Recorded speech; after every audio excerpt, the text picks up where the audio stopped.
Welcome to our channel learning by doing with Shyam. Friends, कल मैंने 15 मई को करंट अफेयर्स नहीं डाल पाया था। कुछ ज़रूरी काम आ गया था मुझे, इसलिए मैं कल नहीं डाल पाया। तो आज मैं कल वाला यानी 15 मई और 16 मई दोनों का मैं अब आज डालूंगा एक ही साथ। फ्रेंड, एक ही वीडियो में 15 और 16 दोनों को कवर कर दूंगा। तो फ्रेंड, चलिए स्टार्ट करते हैं। तो जैसा कि स्टार्ट करने से पहले उस डेट की हिस्ट्री अब मैं आपको बताऊंगा। तो पहले 15 तारीख वाला बता देता हूँ, फिर 16 का बता के और फिर क्वेश्चन स्टार्ट करेंगे। तो फ्रेंड, स्टार्ट करने से पहले फिर एक बार रिक्वेस्ट कर रहा हूँ, अगर सब्सक्राइब नहीं किया होगा तो सब्सक्राइब कर लीजिए प्लीज़ चैनल को। और चलिए स्टार्ट करते हैं। तो फ्रेंड, जैसा कि आज तो 16 तारीख है और दिन है आपका, आज सैटरडे दिन है और आज डेट है 16। तो लेकिन हम 15 से स्टार्ट कर रहे हैं, तो 15 मई के पहले हिस्ट्री बताऊँगा मैं। फ्रेंड, 15 मई 1900 आज ही के दिन 1907 में शहीद आजम भगत सिंह और राजगुरु के साथ हंसते हंसते फांसी के फंदे पर लटकने वाले सुखदेव थापर का जन्म दिवस है। फ्रेंड, सुखदेव जो तीन लोगों को फांसी दी गई थी, भगत सिंह, राजगुरु और सुखदेव, 3 लोगों को फांसी दी गई थी, लेकिन उनका आज जन्मदिन है। किनका? सुखदेव का आज जन्मदिन है। यानी आज नहीं, सॉरी, कल 15 मई को था। नेक्स्ट है कि 15 मई 1935 को मॉस्को मेट्रो को लोगों के लिए खोला गया था। मॉस्को में जो है मेट्रो की सेवा शुरू की गई थी 15 मई को। 15 मई का ये बता रहा हूँ मैं, 15 मई 1935 में।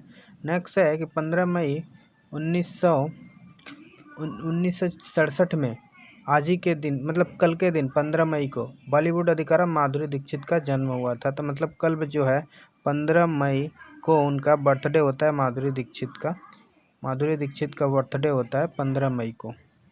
और इनका जन्म कब हुआ था? 1967 में। नेक्स्ट है कि 15 मई 1925 को पहला अरेबिक कम्युनिस्ट न्यूज़पेपर शुरू किया गया था। तो ये फ्रेंड 15 मई के थे। अब चलते हैं 16 मई को देखते हैं। तो फ्रेंड, 16 मई यानी आज के दिन की बात हो रही है। 16 मई 2014 को रुस्तम जी, जो एक बहुत बड़े बिजनेसमैन है, रुस्तम जी होमस जी मोदी का निधन हुआ था। रुस्तम जी और होमस जी और ये पूरा नाम मोदी का निधन हुआ था 2014 में 16 मई को। नेक्स्ट है 16 मई 1929 में हॉलीवुड में पहले एकेडमी अवार्ड दिए गए थे। यानी एकेडमी अवार्ड का मतलब क्या हुआ आपका? ऑस्कर। तो सबसे पहले 1929 में दिया गया था। आज ही के दिन 16 मई को एकेडमी अवार्ड स्टार्ट किया गया था। तो फ्रेंड, जैसा कि बताया, 16 मई को आज ही के दिन 2007 में निकोलस सरकोजी जो है फ्रांस के राष्ट्रपति के तौर पर उनका कार्यकाल पूरा हुआ था आज के दिन।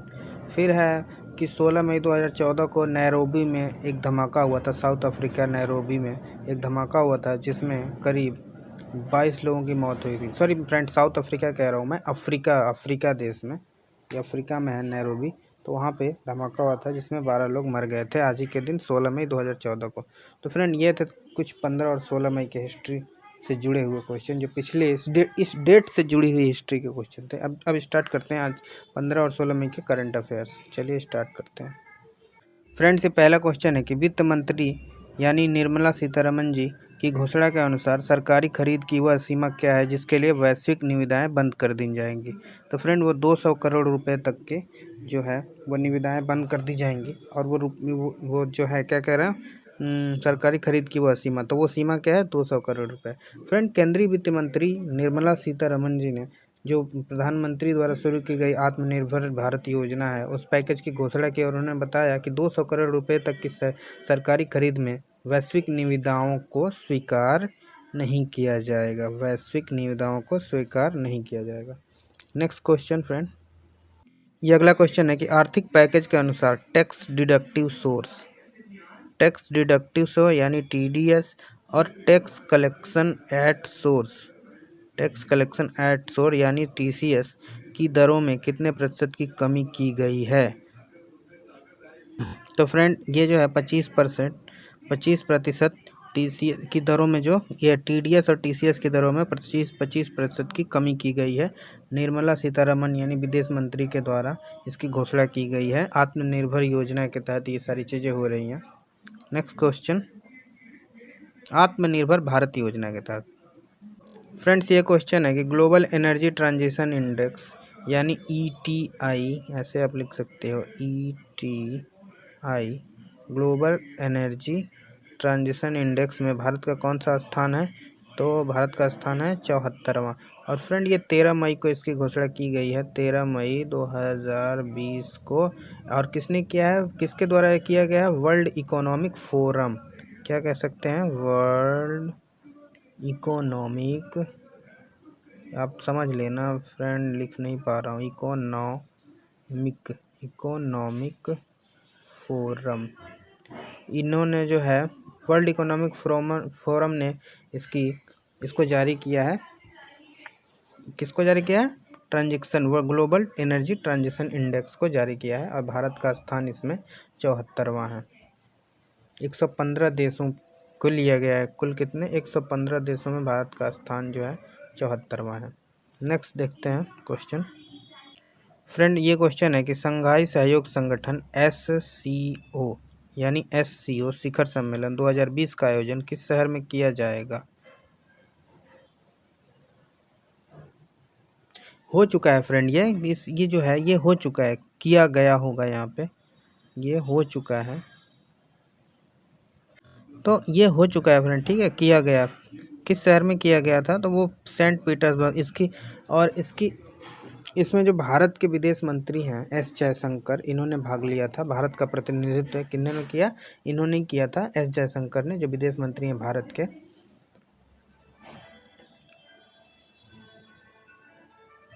और फ्रेंड ये बता दूं आपको कि ये वर्चुअल था, यानी वीडियो कॉन्फ्रेंसिंग के जरिए ये 8 देश इसके हैं। इसमें मतलब इस सदस्य देश के SCO के सदस्य देश की संख्या कितनी है? 8। और इसमें कौन कौन से देश हैं फ्रेंड? मैं ऐसे ही शॉर्ट में लिख दूंगा, इंडिया है, इंडिया तो है ही, फिर फ्रेंड कजाकिस्तान है, आप ऐसे ही देख लेना, कजाकिस्तान है, फिर किर्गिस्तान है फ्रेंड, ठीक है, किर्गिस्तान। उसके बाद है चाइना है फ्रेंड्स, CH से चाइना मान लेना आप, पाकिस्तान है, पाक से पाकिस्तान समझ लेना फ्रेंड, फिर रूस है, ऐसे ही लिख दे रहा हूँ मैं, रूस।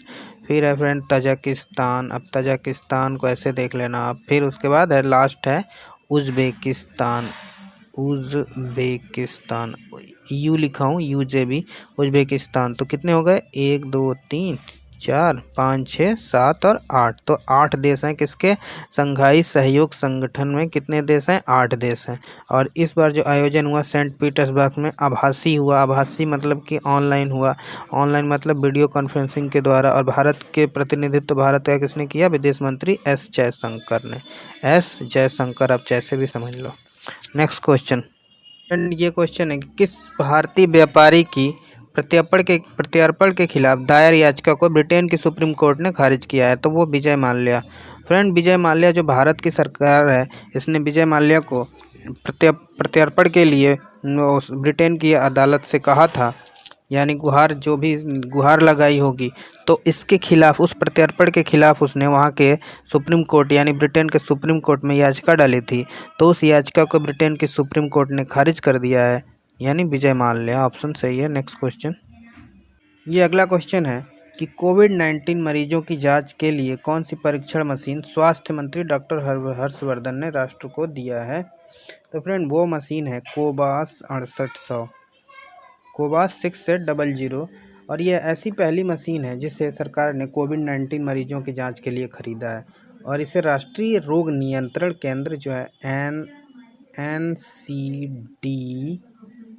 NCDC में इसको स्थापित किया गया है।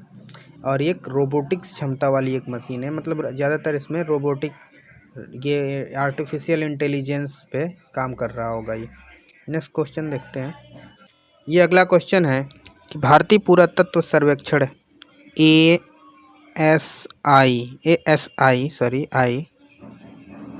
ASI के नए महानिदेशक के रूप में किसे नियुक्त किया गया है? तो V विद्यावती जी को नियुक्त किया गया है। और ये IAS अधिकारी हैं और 12 मई 2020 से ये प्रभावी रूप से काम करेंगी। इन्होंने जो चार्ज लिया होगा 12 मई 2020 से ईएसआई के नए महानिदेशक के रूप में कार्यभार ग्रहण किया है और ये 1991 बैच के कर्नाटक कैडर की अधिकारी हैं। 1991 बैच के और कहाँ की? कर्नाटक की। नेक्स्ट क्वेश्चन देखते हैं। ये अगला क्वेश्चन है फ्रेंड कि सोशल डिस्टेंसिंग सुनिश्चित करने के लिए किस देश ने आई फील यू ब्रेसलेट विकसित किया है? तो फ्रेंड वो किया इटली ने इसको विकसित किया है और ये हर आदमी को पहनना है और ये जो रेडियो सिग्नल छोड़ता होगा ये ब्रेसलेट, तो जिसके आधार पर डिस्टेंस को मेजर करते होंगे लोग, उतनी डिस्टेंस पे अलर्ट कर देता होगा लोगों को और इसी से डिस्टेंसिंग का पालन हो रहा होगा। अब यहाँ पे कोई व्यक्ति है, उसने इस ब्रेसलेट को पहना है, इसने भी इस ब्रेसलेट को पहना है, तो इसमें कुछ प्रोग्रामिंग की गई होगी जो कि मान लीजिए 10 मीटर अगर कह रहा है कि 10 मीटर पे रहना है उसको, तो ये रेडियो सिग्नल इधर से भी जा रहा होगा, इधर से भी रेडियो सिग्नल जा रहा होगा, तो जहाँ पे अगर ये नज़दीक आएंगे तो इनको अलर्ट करेगा या वाइब्रेट करेगा जो भी है 10 मीटर से कम में। अगर 10 मीटर से दूर पे रहेंगे तो नहीं, कुछ इंडिकेशन नहीं मिलेगा इनको, और जैसे ही ये पास आने लगेंगे तो इंडिकेशन मिलेगा इनको, तो ये लोग दूर हो जाएंगे। तो वो एक तरह से सोशल डिस्टेंसिंग को फॉलो करवा रहा है। नेक्स्ट क्वेश्चन देखते हैं। अगला क्वेश्चन है ये फ्रेंड कि अंतर्राष्ट्रीय परिवार दिवस कब मनाया जाता है? परिवार दिवस कब मनाया जाता है? तो फ्रेंड ये कल का है, 15 अप्रैल को मनाया जाता है, मनाया गया था या मनाया जाता है। और ये फ्रेंड संयुक्त राष्ट्र की जो जनरल असेंबली है ना, जनरल असेंबली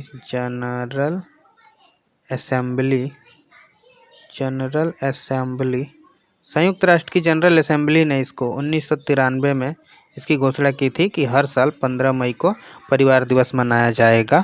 और ये किस लिए मनाया जाता है? संयुक्त परिवार के महत्व। संयुक्त परिवार फ्रेंड किसको कहते हैं? जिसमें कि कम से कम 3 पीढ़ियाँ हो, 3 पीढ़ियाँ, दादा माता पिता, बच्चा माता पिता और दादा, ऐसे 3 पीढ़ियाँ हो तो संयुक्त परिवार होता है। तो उसी के संयुक्त परिवार के महत्व और जीवन में परिवार के जागरूकता के प्रति लोगों को जागरूक करने के लिए ये जो है हर साल 15 मई को मनाया जाता है। नेक्स्ट क्वेश्चन देखते हैं। ये अगला क्वेश्चन है फ्रेंड कि हाल ही में किस राज्य सरकार ने आत्मनिर्भर गुजरात सहाय योजना शुरू किया है? तो फ्रेंड जैसा कि नाम में ही आ गया गुजरात सहाय, तो आपको कहीं देखने की ज़रूरत नहीं है, गुजरात ऑप्शन सही होगा। और ये आत्मनिर्भर गुजरात सहाय योजना, यानी इसको आत्मनिर्भर ऐसे लिख सकते हैं, के तहत ऋण देने वाले बैंकों को 6% ब्याज का भुगतान जो है सरकार करेगी। अगर कि मान लीजिए आपने यहाँ ऋण लिया इसके तहत या इस योजना के तहत आपने ऋण लिया, तो जो 6% ब्याज होगा वो जो है आपकी गवर्नमेंट करेगी, यानी राज्य सरकार करेगी। और इसका उद्देश्य है छोटे व्यापारियों और मध्यम आय वर्ग के जो लोग हैं उनके हित के लिए है, उनकी सहायता करने के उद्देश्य से इस योजना को शुरू किया गया है। नेक्स्ट क्वेश्चन देखते हैं। ये अगला क्वेश्चन है कि हाल ही में किस राज्य के मुख्यमंत्री किस राज्य के मुख्यमंत्री विधान परिषद के चुनाव में निर्विरोध चुने हुए हैं? आप न्यूज़ देखते होंगे तो आपको पता है कि महाराष्ट्र के मुख्यमंत्री जो उद्धव ठाकरे थे वो अभी तक किसी भी विधानमंडल के सदस्य नहीं थे। विधानमंडल यानी 2 चीज़, विधानसभा या विधान परिषद। तो क्या होता है, कोई भी मुख्यमंत्री होता है अगर वो विधायक चुन के किसी क्षेत्र से विधायक चुन के नहीं आता है और वो मुख्यमंत्री के पद पे है, तो उसको 6 महीने के अंदर किसी भी विधानमंडल के किसी एक सदन का सदस्य होना जरूरी होता है। या विधानमंडल में 2 आते हैं, विधानसभा और प्लस क्या आता है, विधानसभा एंड विधान परिषद, विधान परिषद, ये 2 चीज़ें मिलके विधानमंडल हो जाता है। और फ्रेंड ये विधान परिषद जो है ये हर स्टेट में तो होता नहीं है, अपने पूरे इंडिया में 6 या 7 में है, जैसे यूपी में है, तेलंगाना में, कि तमिलनाडु में कहीं है, तो मतलब ऐसे 8-7 जगहों पे है, अब शायद 8 जगहों पे हो गया। तो फ्रेंड ये जो था, तो ये किसी भी विधानसभा या विधान परिषद के सदस्य नहीं थे, तो इन्होंने जो है अभी विधान परिषद का जो चुनाव हुआ उसमें निर्विरोध चुने गए हैं। कौन? उद्धव ठाकरे जी, महाराष्ट्र के मुख्यमंत्री। नेक्स्ट क्वेश्चन देखते हैं। ये अगला क्वेश्चन है फ्रेंड्स कि कौन से बैंक ने भारत को $1 अरब ऋण को मंजूरी दी है? तो वो दिया है सर न्यू डेवलपमेंट बैंक ने, NDB ने, यानी NDB ने। एनडीबी ने फ्रेंड, एनडीबी की जो स्थापना हुई है ना न्यू डेवलपमेंट बैंक की, उसको ब्रिक्स देशों के समूह, ब्रिक्स यानी BRICS, ब्रिक्स। अब बी, अब देखो, अब वी फॉर क्या हो गया, ब्राज़ील, आर फॉर रूस, I for India, C for China और एस फॉर साउथ अफ्रीका। तो ये ब्रिक्स देश कितने हो गए, 5 ब्रिक्स देशों के द्वारा इसका जो है इसकी स्थापना हुई है एनडीबी की। और ये इसी एनडीबी ने $1 अरब ऋण को मंजूरी दी है भारत के लिए। नेक्स्ट क्वेश्चन देखते हैं। आपको ये ध्यान रखना होगा, ब्रिक्स देशों में कितने देश हैं, 5 देश हैं। आपको ऐसे ही कोई पूछ देगा तो 5 देश हैं, और कौन कौन से हैं तो इनके नाम से ही निकल जाता है। B for Brazil, R for रूस, I for India, C for China और एस फॉर आपका साउथ अफ्रीका। नेक्स्ट क्वेश्चन, ये अगला क्वेश्चन है फ्रेंड की यूरोप लिखा हुआ है, यहाँ पे यूरोप होगा। यूरोप का वह कौन सा देश है जो कोरोना वायरस से आज़ाद होने वाला पहला देश बना है, तो वो है फ्रेंड स्लोवेनिया। स्लोवेनिया एक देश है जो ज़्यादातर एक तरह से समुद्र से घिरा हुआ है, स्लोवेनिया। और ये कोविड-19 महामारी से सबसे पहले आज़ाद होने वाला यूरोप का पहला देश बन गया है। नेक्स्ट क्वेश्चन देखते हैं। ये क्वेश्चन है फ्रेंड कि हाल ही में किस केंद्रीय मंत्री ने ICGS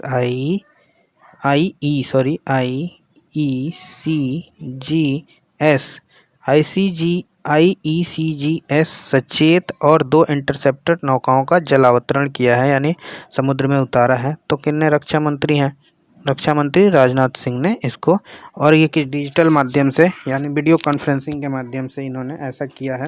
और वो जो 2 इंटरसेप्टर हैं, एक है C450 और एक है 51, C450 और C451। इन दोनों का जलावतरण किया है किन्ने, रक्षा मंत्री राजनाथ सिंह ने वीडियो कॉन्फ्रेंसिंग के द्वारा। और कहाँ पे किया गया है, गोवा में, भारतीय तटरक्षक बल के पोत ICGS, तो ये गोवा में किया गया है। नेक्स्ट क्वेश्चन, ये अगला क्वेश्चन है फ्रेंड कि हाल ही में विश्व बैंक ने भारत के लिए कितने $1 बिलियन की सामाजिक सुरक्षा पैकेज की घोषणा की है। तो वो $1 बिलियन की घोषणा की गई है। और किसके लिए, ये भारत के गरीब परिवारों और जो भी मध्यम वर्ग परिवार हैं, कमज़ोर परिवार, उनकी सहायता के लिए, और कोविड-19 के कारण जो भी परेशानियाँ हुई हैं लोगों को, उसके लिए। नेक्स्ट क्वेश्चन, ये क्वेश्चन है फ्रेंड कि हाल ही में किस राज्य सरकार द्वारा मातृ समृष्टि योजना शुरू किया गया है। ये फ्रेंड इंग्लिश में ऐसे लिख सकते हो, मातृ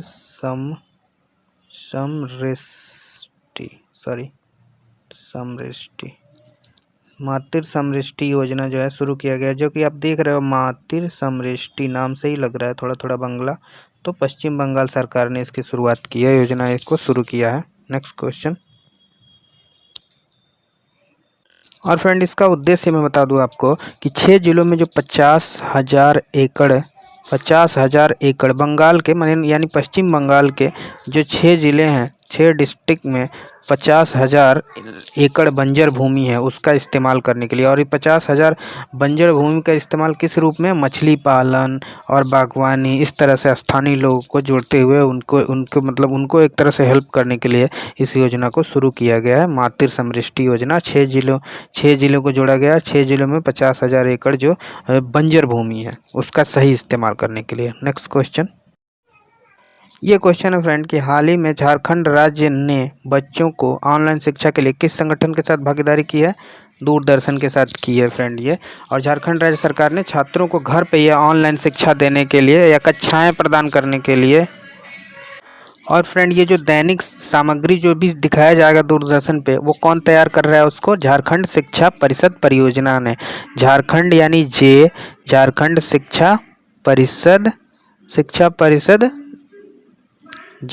शिक्षा परिषद परियोजना के द्वारा इसको डिजाइन किया गया है। और ये दूरदर्शन के साथ इसका करार हुआ है झारखंड राज्य का। नेक्स्ट क्वेश्चन, फ्रेंड्स ये अगला क्वेश्चन है कि DFRL द्वारा विकसित मोबाइल परीक्षण प्रयोगशाला का नाम क्या है। तो वो नाम है परख, और इसको जो है डिफेंस फूड रिसर्च लेबोरेटरीज यानी DFRL defence food research laboratories के द्वारा इसको विकसित किया गया और एक मोबाइल परीक्षण प्रयोगशाला है, यानी कि मोबाइल के वायरस की टेस्टिंग, वायरस मोबाइल में जो वायरस आते हैं उनके रोकथाम के लिए इस ये मोबाइल लैब है और ये जो परख है वही विकसित किया गया है इसी के लिए। और ये मैसूर में स्थित कौन सा रक्षा अनुसंधान DRDO जो भी है DRDO उसके अंतर्गत ये आता है DFRL और इन्होंने विकसित किया है मोबाइल परीक्षण प्रयोगशाला। और ये जो परख है ये मोबाइल वायरस के लिए, मोबाइल वायरस के रोकथाम के लिए इसको शुरू किया गया। नेक्स्ट क्वेश्चन, ये अगला क्वेश्चन है फ्रेंड्स कि हाल ही में तमिलनाडु के किस उत्पाद को GI टैग मिला है, तो वो है तंजावुर नेति वर्क्स। अब नेति वर्क्स है, इसको पिथ वर्क भी कहते हैं, पिथ वर्क। तंजावुर नेति क्या है ये, हाल ही में तमिलनाडु के किस उत्पाद को GI टैग मिला है, तो तंजावुर नेति वर्क्स कहते हैं या आप तंजावुर पिथ वर्क्स कह सकते हो फ्रेंड। और ये जो है अरुम्बावुर लकड़ी की नक्काशी और तंजावुर नेति वर्क्स या तंजावुर पिथ वर्क को इस भौगोलिक GI टैग दिया गया है। और जो ये तंजावुर नेति पिथवर्क जो है ना, ये एक दलदली पौधा है, एक दलदली पौधा है जिसे एसिनोमेन एस्पेरा के नाम से भी जाना जाता है। एसिनोमेन एस्पेरा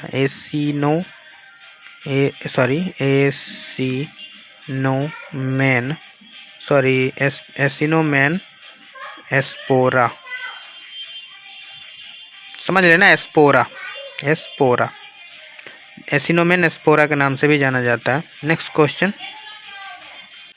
ये अगला क्वेश्चन है फ्रेंड कि भारत की पहली PPE किट सीम सीलिंग मशीन किस कंपनी ने विकसित किया है, तो वो जो है वो किया है मैक पावर, एक minute friend, Mac Power CNC, यहाँ लिख दे रहा हूँ मैं, मैक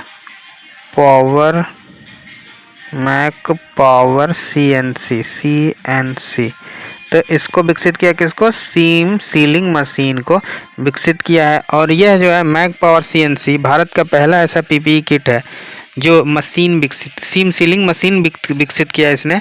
और इस मशीन का उत्पादन जो है बहुत कम समय में शुरू किया गया है, किसके द्वारा, इंडियन मेडिकल एसोसिएशन राजकोट के मार्गदर्शन में इसको किया गया। नेक्स्ट क्वेश्चन,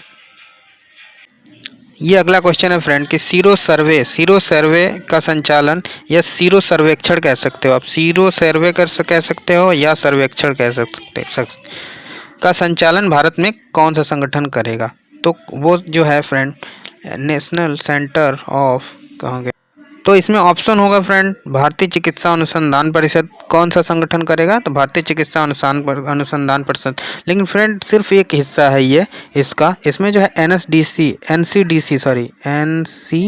NCDC ये जो है नेशनल सेंटर डिजीज़ कंट्रोल, मतलब हो गया national centre for disease control ये, और इंडियन काउंसिल ICMR यानी ये भारतीय चिकित्सा अनुसंधान परिषद। तो इन दोनों ने मिलके प्रमुख हितधारकों अपने, और ये दोनों के साथ जो इनके प्रमुख हितधारक हैं और राज्य स्वास्थ्य विभाग, और राज्य भी इसमें सहयोग कर रहा है, राज्य का स्वास्थ्य विभाग भी इसमें सहयोग करेगा, किसके लिए, चयनित जिलों में जनसंख्या आधारित सर्वेक्षण शुरू करेंगे ये दोनों मिलके। इनका उद्देश्य क्या है, सर्वेक्षण का उद्देश्य क्या है, जिला स्तर पर कोविड-19 संक्रमण के प्रसार में वर्तमान पाठ्यक्रम, यानी वर्तमान जो रीडिंग मिल रही है, घटना बढ़ना, सारी उसकी समीक्षा करेंगे या निगरानी करेंगे। नेक्स्ट क्वेश्चन, ये क्वेश्चन है फ्रेंड, किस राज्य सरकार ने अपने कर्मचारियों को दिए जाने वाले 7 तरह के भत्ते को समाप्त किया है। उत्तर प्रदेश सरकार ने, जो उत्तर प्रदेश सरकार के जो कर्मचारी हैं उनको 7 तरह के भत्ते दिए जाते थे उसको इन्होंने समाप्त कर दिया है, योगी आदित्यनाथ ने। नेक्स्ट क्वेश्चन, मुख्यमंत्री योगी आदित्यनाथ ने, जो उत्तर प्रदेश के मुख्यमंत्री हैं। ये अगला क्वेश्चन है, भारत के किस IIM Indian Institute of Management को Financial Times executive education ranking 2020 में 65वां स्थान मिला है, तो वो है कोलकाता। IIM कोलकाता को मिला है कितने देशों में, 85 देशों में, और मिला कितना है, 65वां स्थान। नेक्स्ट क्वेश्चन देखते हैं, ये अगला क्वेश्चन है फ्रेंड कि हाल ही में किस संगठन के प्रमुख रॉबर्ट एजेवेदो ने जो है व्यक्तिगत कारणों से इस्तीफे की घोषणा की है, तो वो है WTO के विश्व व्यापार संगठन WTO के प्रमुख हैं। कौन, रॉबर्ट एजेवेदो ने अपने पद को 1 साल पहले, अभी अभी इनका कार्यकाल 2021 तक था, लेकिन ये 1 साल पहले ही अपना पद छोड़ रहे हैं। 31, और ये कब जाएंगे? 31 अगस्त को अपना पद छोड़ देंगे। 31 अगस्त को इन्होंने घोषणा किया। नेक्स्ट क्वेश्चन देखते हैं। ये अगला क्वेश्चन है फ्रेंड कि हाल ही में विश्व बैंक ने भारत को कितने हज़ार करोड़ रुपए देने की घोषणा। फ्रेंड ये क्वेश्चन वैसे हो चुका है, तो ये रुपए में उधर बिलियन में था, यहाँ पे करोड़ में आ गया, 7,500 करोड़। और ये किस लिए दिया है? सामाजिक सुरक्षा पैकेज है एक तरह से, तो भारत को विश्व बैंक ने दिया है। नेक्स्ट क्वेश्चन फ्रेंड्स, ये अगला क्वेश्चन है कि हाल ही में किस राज्य के मुख्यमंत्री त्रिवेंद्र सिंह रावत, अब नाम से ही आपको पता चल ही गया होगा, होप नामक पोर्टल लॉन्च किया है। HOPE होप नामक एक पोर्टल लॉन्च किया है, ऑनलाइन पोर्टल। तो उत्तराखंड के मुख्यमंत्री हैं। और होप जो है फ्रेंड, होप का शुभारंभ इन्होंने 13 मई 2020 को किया। और इसका उद्देश्य है प्रशिक्षित युवा, जो कि शिक्षित युवा हैं और बेरोजगार हैं, उनको रोजगार के अवसर पैदा करने के साथ साथ उन्हें रोजगार बढ़ाने के लिए कौशल विकास के अवसरों की पेशकश करना है। नेक्स्ट क्वेश्चन देखते हैं फ्रेंड्स, ये अगला क्वेश्चन है कोरोना वायरस पर SCO। ये क्वेश्चन मैं अभी आपको बता चुका हूँ। तो इस विदेश मंत्रियों के आभासी शिखर सम्मेलन में मेजबानी किस देश ने की? फ्रेंड ये सब कुछ बता दिया था मैंने। संघाई सहयोग संगठन है ये इसका फुल फॉर्म। और ये जो रूस ने इसकी अध्यक्षता की है, बस मैंने यही नहीं बताया था किसने अध्यक्षता की है। नेक्स्ट क्वेश्चन देखते हैं फ्रेंड्स, ये क्वेश्चन है किस संगठन ने संगीत एल्बम यूनाइटेड वी फाइट बनाया है? तो इसको बनाया है भारतीय सांस्कृतिक संबंध परिषद ने। फ्रेंड, यूनाइटेड वी फाइट नामक एक संगीत रचना का भारतीय सांस्कृतिक संबंध परिषद, यानी इसका जो मतलब है ICCR, भारतीय सांस्कृतिक संबंध परिषद के द्वारा इसका अनावरण किया गया है। इसे कला क्षेत्र फाउंडेशन ने बनाया है। इस गाने को भारत के जाने माने कंपोजर, संगीतकार और सिंगर्स ने लोगों को कोविड-19 के खिलाफ एकजुट होकर लड़ाई लड़ने के लिए आशा का संदेश देने के लिए जारी किया है। नेक्स्ट क्वेश्चन देखते हैं। ये अगला क्वेश्चन है फ्रेंड, किस संगठन ने वैश्विक वन संसाधन मूल्यांकन 2020 की रिपोर्ट जारी की है? तो खाद्य और कृषि संगठन ने फ्रेंड जिसको जारी किया है। और 2020 में जब ये जारी किया है तो बताया है कि 30 वर्षों में लगभग 30 ईयर में लगभग 178 मिलियन हेक्टेयर वन जो है वो नष्ट हो गए हैं। लेकिन जो ये रिपोर्ट जारी की गई है फ्रेंड, इसमें बताया गया है कि अब जो है वो नष्ट करने की दर जो है अब कम हो गई है। नेक्स्ट क्वेश्चन देखते हैं फ्रेंड्स, ये जो है मेरा पानी मेरा विरासत नाम का एक कार्यक्रम है। किस राज्य ने इसको शुरू किया है? तो फ्रेंड वो हरियाणा राज्य सरकार ने इसको शुरू किया है। मेरा पानी मेरी विरासत। नेक्स्ट क्वेश्चन देखते हैं। तो फ्रेंड ये था आज का लास्ट क्वेश्चन। तो ये कुल मिला के क्वेश्चन जो थे 15 और 16 मई से थे। तो फ्रेंड आज मैंने एक ही वीडियो में 15 और 16 मई के करंट अफेयर्स को कवर कर दिया है। कैसा लगा बताइएगा, अच्छा बुरा जो भी होगा आप ज़रूर बताइएगा कमेंट करके। और अभी तक सब्सक्राइब नहीं किया है तो कर लीजिएगा फ्रेंड। अगर वीडियो देखते हो मेरे तो कर लो प्लीज़, आपका कुछ नहीं जाता है। तो फ्रेंड कैसा लगा फिर से एक बार बताइएगा। मिलते हैं कल 17 मई के करंट अफेयर्स के साथ।